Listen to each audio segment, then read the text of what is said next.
Welcome back, everybody. Thank you for watching another video. So tonight we're going to have a look at a new knife from Civivi. This is the Mini Praxis. But this isn't just any Mini Praxis. This one has a legitimate Damascus blade and a Giborsha wooden handle. Look at that. Let's have a closer look.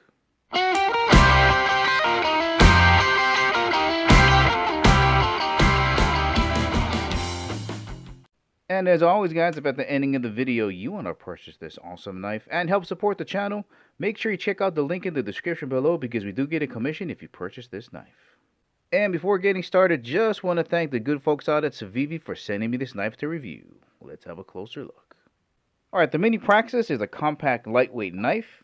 Just want to get you guys a size reference so you get a better idea for what kind of size knife you're putting in your pocket. There it is next to a permanent marker. Let's rotate you around this way so you get a better idea vertically what that looks like. Let's have a closer look at the thickness of the knife here. All right, so this is a pair of chopsticks. This is the thicker side. This is the thinner side. Let's kind of start off with the thinner side here. So a little bit bigger than that, maybe more similar to the thicker side. And for those that like actual measurements, we're looking at just about 3/8 of an inch. Got the knife all closed up here, and if we go from tip to tip, just about 3 3/4 inches overall length. Opened up all the way, let's see, from the tip of the blade to the tip of the handle, just about 6 3/4 inches long. Alright, let's get the Mini Praxis on the scale so you get a better idea for how much weight you're going to be putting in your pocket. Overall weight coming in at, looks like 2.5 ounces. That is light. Those wooden handles really help save on weight. And just to give you an idea, weight reference wise, what that's going to feel like in your pocket, if you got a couple of AA batteries around the house, it weighs as much as 3 AA batteries. Let's have a look at the opening mechanism. This is a flipper lever. Good close-up of the jimping there. And on the pivot, we have a caged ceramic ball bearing system. I'll try to really step on it here. Yep, that just flies open. We'll try a slower one. Not much pressure. Still smooth. You can feel that lockup. Yep, smooth operator there. Alright, let's have a look at the blade up front. This is a typical drop point design. Very similar to most Praxis design. Again, this is the mini version. So it kind of starts off thick here and drops down to this point. Right over here on the thumb ramp area, a little bit of jimping. Not too aggressive. Alright, let me get you guys a closer look at the thickest part of the blade. Right up in here. And that looks to be right around the same thickness as about a US nickel. Okay, right about there. And it comes down to that really fine point on that drop point blade profile. A little bit of a swedge in here on the top. And this is pretty much a flat grinded blade.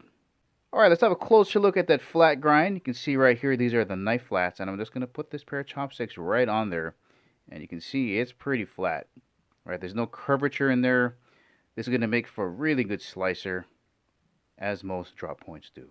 And right up front here, we do have a finger choil. Now, most of us are going to keep our fingers nice and safe up here. But if you got to do more precision knife cutting and knife work, you can sneak up here to get a better grip and get those precision cuts done.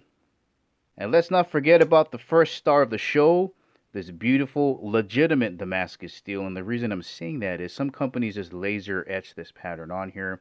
But this is actually forge welded. And just a quick explanation for those that are not too familiar with what Damascus steel is, otherwise known in today's modern knife making as pattern welding.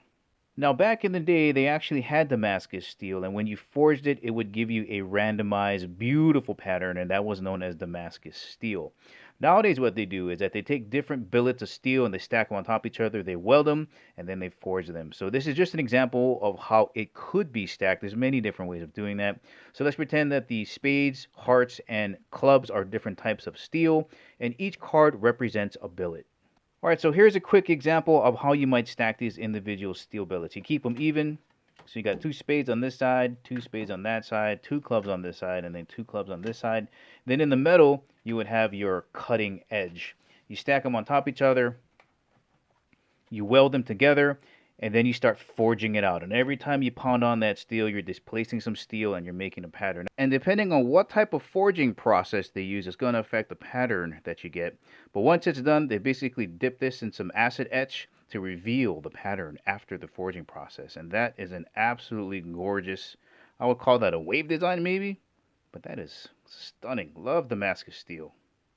All that hard work and effort going into making this beautiful Damascus blade, but the question is, does it cut?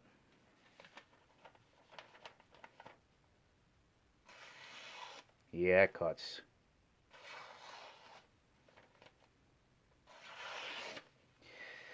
I say so. And on to the second star of our show, these beautiful Gaborsha handles. Look at the grain structure here. It gives it a nice 3D look. Beautiful beveling all the way around. Oh man, when this picks up the natural oils from your hand, it's going to turn a beautiful, maybe even a red color. Look at the tiger striping in here. I wish that was on this side. Oh, just a stunner.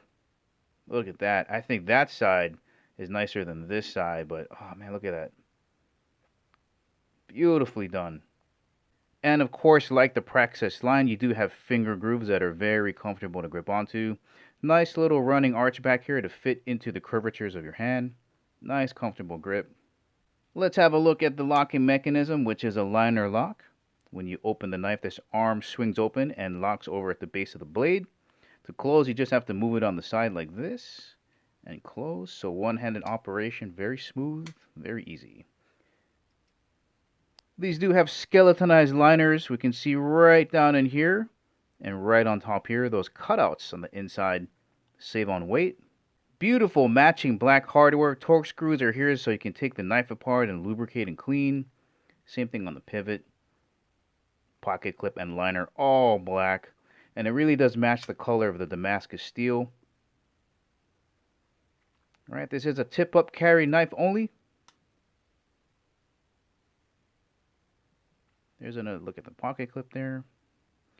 And we have standoffs here in the back, which I love. Solid back spacers.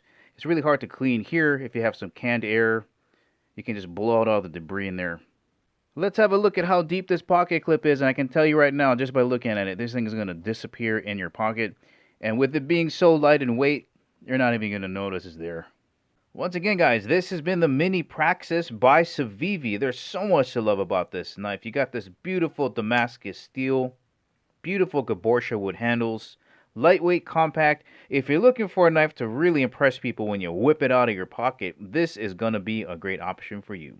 Well, alright guys, this is the ending of the video. Remember, if you want to purchase this awesome knife and help support the channel, make sure you check out the link in the description below.